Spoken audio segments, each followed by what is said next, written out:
Allah Subhanahu wa Ta'ala berfirman, "Bacalah dengan menyebut nama Tuhanmu yang menciptakan."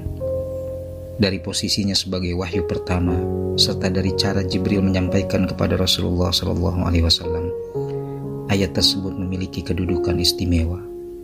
Ia berisi pesan-pesan fundamental yang diberikan kepada Rasulullah SAW secara khusus dan umatnya secara umum. Di antaranya pesan untuk membaca. Pesan ini sangat penting agar manusia memfungsikan sejumlah perangkat indrawi yang Allah Subhanahu wa Ta'ala anugerahkan, seperti penglihatan, pendengaran, hati, dan akalnya secara optimal. Itulah perangkat utama untuk membaca tulisan yang terdapat dalam kitab ataupun di jagat raya. Dari sini manusia menjadi cerdas, berpengetahuan, dan berwawasan luas. Hanya saja proses membaca itu harus disertai spirit mulia, sebab banyak orang cerdas sesudah membaca tidak memberikan manfaat apa-apa. Bahkan tidak jarang pengetahuan dan kecerdasan yang dimilikinya digunakan untuk menipu, menjerat, memperdaya, memanipulasi, dan mendatangkan bahaya. Karena itu Allah Subhanahu wa Ta'ala menyatakan, "Bacalah dengan nama Tuhanmu." Artinya tidak boleh hanya sekedar membaca, tapi proses membaca tadi harus dilakukan karena Allah Subhanahu wa Ta'ala dan untuknya. Inilah pesan selanjutnya yang bisa diambil dari ayat tersebut.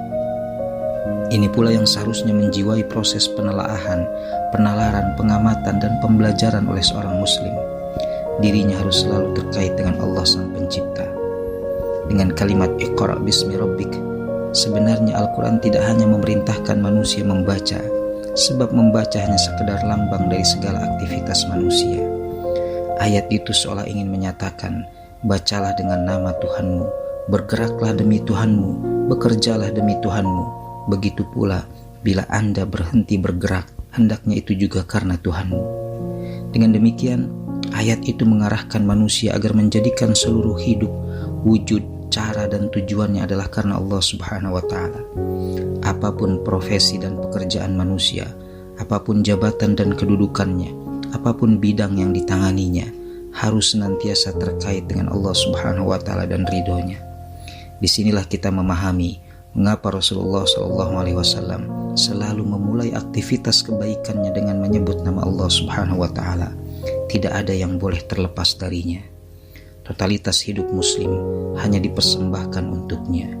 Katakanlah, sesungguhnya salatku, ibadahku, hidupku, dan matiku hanya untuk Allah, Tuhan semesta alam.